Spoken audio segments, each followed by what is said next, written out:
तो बांग्लादेश की सियासत में आजकल एक नया नाम काफी गूंज रहा है, मूविंग फॉरवर्ड। पर यह है क्या आखिर? कोई नया पॉलिटिकल ग्रुप है, कोई गहरी सोच वाली विचारधारा है, या फिर कुछ और ही? चलिए मिलकर इस रहस्यमयी खिलाड़ी की एक एक परत को खोलकर देखते हैं। कहानी की शुरुआत होती है इन शब्दों से। और देखिए, ये सिर्फ कोई खोखले नारे नहीं हैं। नहीं, ये एक बहुत ही गंभीर राजनैतिक इरादे की तरफ इशारा कर रहे हैं। समझिए, ये हमें सीधे इस संगठन के दिल में झांकने का एक मौका देते हैं। तो हमारी पड़ताल का पहला पड़ाव यही है, यही राजनीतिक घोषणा। आइए जरा देखते हैं कि इन शब्दों के पीछे आखिर छिपा क्या है और ये इतने जरूरी क्यों है। अच्छा, ये कोई हवाई बात नहीं हो रही है। इसकी जड़ें जुड़ी हैं भविष्य की एक बहुत ही खास तारीख से, 12 फरवरी 2026। यही वो दिन है जब बांग्लादेश अपना अगला प्रधानमंत्री चुनेगा। और बस यही एक तारीख इस पूरे खेल को एक असली पॉलिटिकल मैदान में लाके खड़ा कर देती है। और यहीं से बात और भी दिलचस्प हो जाती है। देखिए, मूविंग फॉरवर्ड सिर्फ बातें नहीं कर रहा, बल्कि वो 2026 के चुनाव के लिए 3 बड़ी शर्तें सामने रख रहा है। पहली, चुनाव शांतिपूर्ण होना चाहिए। दूसरी, ये पूरी तरह से स्वतंत्र और निष्पक्ष हो। और तीसरी, ये इतना विश्वसनीय हो कि इस पर कोई उंगली ना उठा सके। और अब इस कहानी का पहला किरदार हमारे सामने आता है। इस बयान पर साइन है मोहम्मद दिलोवर हुसैन के, और उन्हें मूविंग फॉरवर्ड का संस्थापक बताया गया है। लेकिन सवाल यह है कि क्या तस्वीर बस इतनी ही सीधी सादी है, या फिर पर्दे के पीछे और भी बहुत कुछ चल रहा है? बस यहीं से कहानी और उलझ जाती है। मोहम्मद दिलोवर हुसैन की भूमिका को लेकर ये जो सवाल है ना, ये हमें एक बिल्कुल नई दिशा में ले जाता है। एक ऐसी दिशा जो उनकी पहचान को और भी गहरा बना देती है।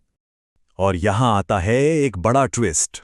एक तरफ तो है राजनीतिक संस्थापक, और दूसरी तरफ एक आध्यात्मिक गुरु। ये जो दोहरी पहचान है, ये साफ इशारा करती है कि ये सिर्फ कोई पॉलिटिकल मूवमेंट नहीं है, बल्कि इसके पीछे एक बहुत गहरी विचारधारा भी काम कर रही है। तो ठीक है, अब जब हमारे सामने ये दोहरी पहचान है, तो चलिए उस फिलॉसफी को समझते हैं जिसे बढ़ावा दे रहे हैं। और इसकी एक झलक हमें मिलती है उनकी किताब के कवर पर। ये जो लोगो है ना, ये इस आंदोलन की आत्मा को दिखाता है। प्रबुद्ध सभ्यता, ये सिर्फ एक नाम नहीं है, ये एक पूरे भविष्य का सपना है। लेकिन सवाल ये है कि इस सपने के पीछे का असली मतलब क्या है? इस लोगों के अंदर जो प्रतीक छिपे हैं, वो इस बड़ी सोच को जमीन पर उतारते हैं। देखिए, न्याय के लिए तराजू है, ज्ञान के लिए किताबें, इंडस्ट्री के लिए गियर, अच्छी सेहत और खुशहाली।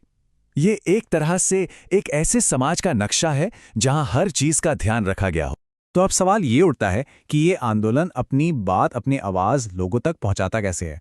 और बस यहीं पर हमें इस संगठन का एक बिल्कुल नया और कह सकते हैं कि चौंकाने वाला चेहरा देखने को मिलता है। एक तरफ तो है प्रबुद्ध सभ्यता का वो शांत और विचारशील चेहरा, जो एकता और सबके विकास की बात करता है। और फिर आता है इसका दूसरा चेहरा, एमएफटीवी प्रेस।